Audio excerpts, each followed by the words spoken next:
Virgo, tignan po natin kung ano yung mensahe sa'yo sa next 15 days. Ayan, tignan po natin kamusta ba yung energy mo. Pero bago po yan, kung hindi pa po kayo nakasubscribe dito sa ating channel, please subscribe na po kayo and palike na din po ng ating video.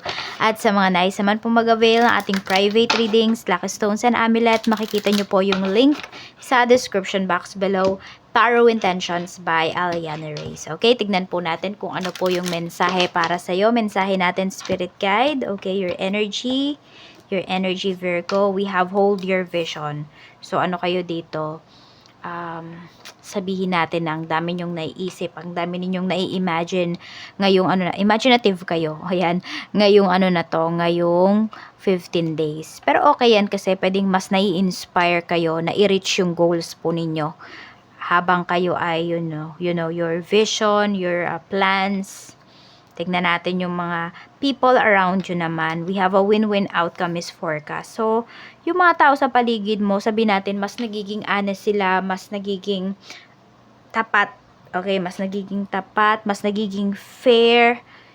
Wala masyadong lamangan kung nasaan ka man ngayon. Parang lahat nagtutulungan in a way. Tignan natin. So, kung hindi man directly nagtutulungan, indirectly, natutulungan yung isa't isa. So, parang cycle siya. You know, parang alam mo yung chain, ganun. Tignan natin kung saan ka ba dapat mag-focus. Ayan, saan po ba dapat mag-focus si Virgo ngayong next 15 days na ito? Okay. Sa mga bagay na hindi na po nagwo-workout para sa'yo, ibig sabihin, alisan mo na. Yung mga bagay na ito. Tapos, mas maging matapang ka na harapin yung mga opportunities na dumarating sa life mo or yung mga blessings ba, harapin mo siya, tanggapin mo. Kasi iba sa inyo natatakot kayo eh. Iniisip niyo ay baka hindi para sa akin yung blessings na to. Baka tinatry lang ako ni universe kung i-accept ko ba yung blessings na to. I-accept mo yung blessings na yan kasi para yan talaga sa'yo. Meron din dito, pwedeng you will leave a toxic situation. Okay? Pagfokusan or pag-isipan mo to kung ready ka na ba talaga. Yan, kasi mas magiging tahimik talaga yung life mo. Dapat mo nang i-let go. Okay, ayan. Dapat mo nang i-let go yung marami mong pangarap na hindi mo naman ina-achieve. What I mean is, ang dami-dami yung pangarap, pero di naman kayo kumikilos. Mag-focus muna daw kayo sa isa. Yun naman yung sinasabi ni universe. Huwag nyong totally bitawan or ibaon sa limot. Pero isa-isa lang. Isa-isa lang. Tapos step by step lang yung process. Huwag nyong madaliin. Ayan po. Tapos cut nyo na yung mga tao dito na nagpapaasa po sa inyo. Ayan, sila yung alisan mo na dito. Tignan natin para naman sa love life. Kamusta?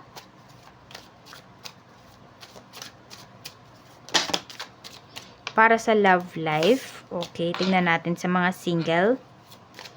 Kamusta yung mga single natin na Virgo? Ace of Swords, okay. So, pwedeng next 15 days, pwedeng meron kayong makausap. Yung iba naman sa inyo, medyo nagiging mainitin na yung ulo. So, nakikita ko kasi dito yung iba sa inyo, mga 30 plus na. Okay? Or pa 30 na yung iba sa inyo. So, medyo mainitin ba yung ulo? Yung iba sa inyo, hindi ko alam kung gusto nyo ba ng love life or ayaw nyo. Pwede kasi na pag may lumalapit sa inyo, parang ang harsh ninyo. Ganyan. Parang binabasted nyo kaagad. Ganun. Or pinapalayo nyo kaagad sa sarili ninyo. Nata-turn off ba dun sa mga sinasabi ninyo? Yun yung gusto mong mangyari ha, na ma-turn off yung lalapit sa'yo. Pero hindi ganun kasi nangyayari. Mas humahanga pa sa'yo, Virgo. Tignan natin, ayan, sa mga single mom at single dad naman natin. Okay, so nakikita ko lang kasi dito, you are looking for someone na masisecure din talaga kayo. Okay, so kung magpapasok daw kayo sa relationship, or merong tao dito na papasok sa life mo in the next 15 days, mas maganda kung yung tao na yun ay may mabe-benefit ka rin sa kanya. Kasi hindi na lang nga isang katawan yung inaano mo dito, 'di ba? Hindi na lang ikaw, pati din yung mga anak mo. So kung mahihirapan ka lang dito, ay wag ka na maghanap ng ipupukpok pa sa ulo mo, 'di ba?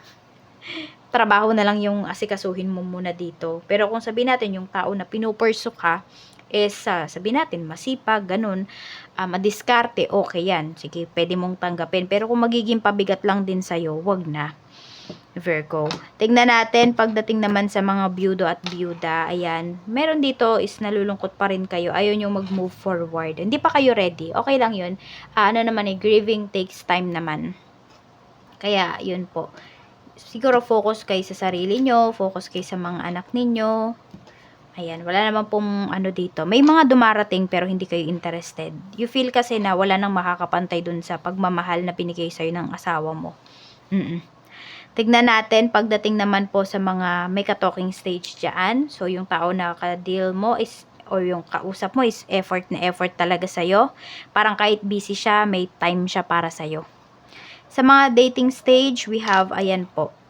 Ano naman, success naman yung pinapakita dito. Tignan natin kung seryoso ba sa'yo. Yes, seryoso sa'yo yung taong ka-date mo. So, pwedeng mapunta pa sa other phase yung inyong relationship. Mas mag-level up pa siya. Ganun.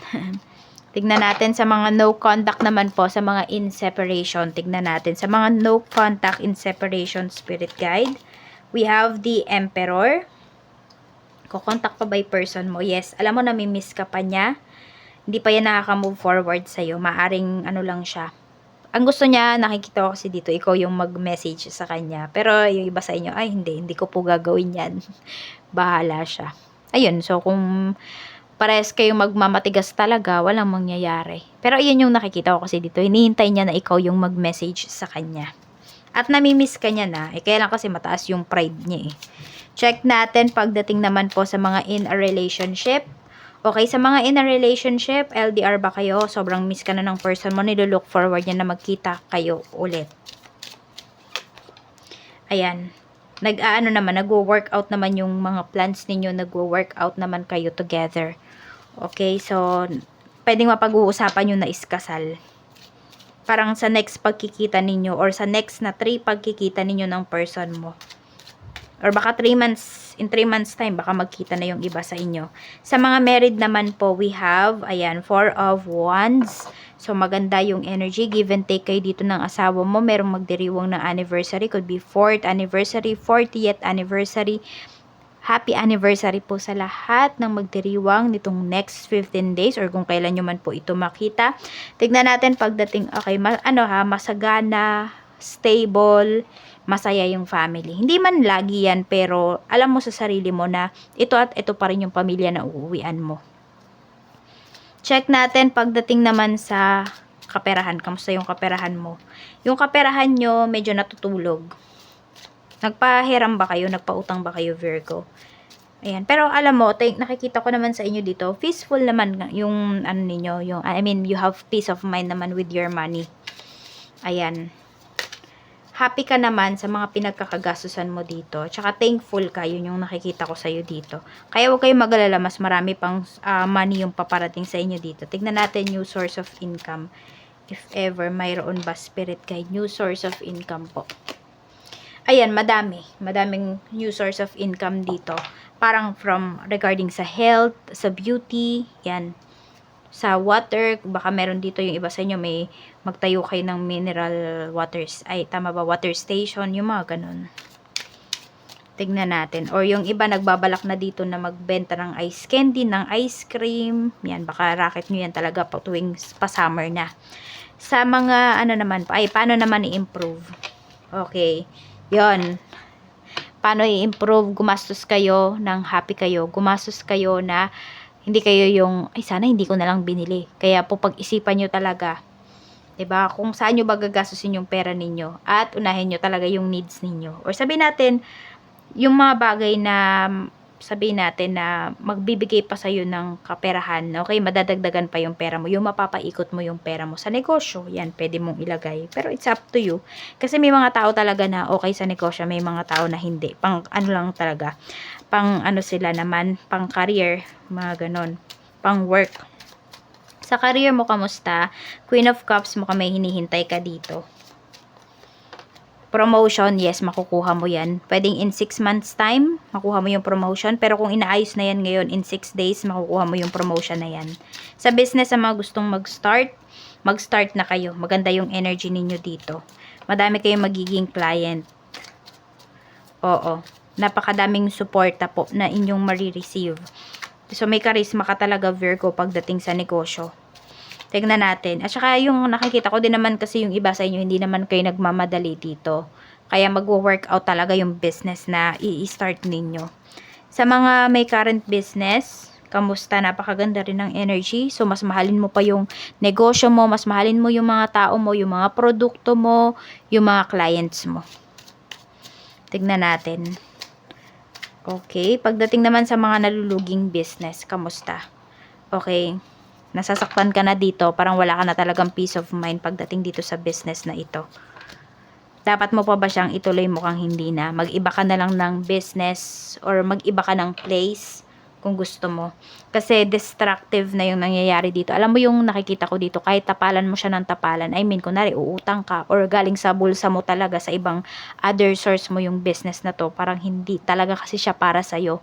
Kaya pag-isipan mong mabuti kung ile-let go mo na ba talaga. Sabi ko sa'yo, magiging, baka ma-depress ka kapag, ma-depress ka lang kapag pinagpatuloy mo pa to. Ang daming toxic kasi na energy. Pwede rin yung, kaya yung iba sa inyo ha, kung magbi-business ulit kayo, sabihin natin ibang business na sa ibang lugar na po kayo mag-business, wag dyan sa sa lugar na pinag-businessan ninyo. Parang hindi kasi kayo, sabihin natin na medyo may malas kasi dyan sa sa lugar na yan. Oo. Parang ilan na din yung nakapag-business dyan kung iyan na inuupahan po ninyo. Hindi talaga siya nag-grow. Or kung kayo yan sa lugar ninyo, laging nagsasara. Tignan natin, blessings na paparating for you. Okay, so meron tayong elevator. So meron dito, pwede po na may bibisita sa'yo dito. Merong magme-message sa'yo. Ayan, ex mo. Mukhang meron ditong pagbabalikan pa. For some of you naman po, pwede na elevator kasi, pwede na mayroon dito promotion. Ayan, may promotion para sa inyo or may magre-recommend sa inyo. Pwedeng sa negosyo nyo yan, pwede rin naman sa trabaho. So, ayun po, parang mapapabilis yung, sabi natin, yung promotion ninyo, mas mapapabilis yung paghahanap ninyo ng trabaho if you have backer.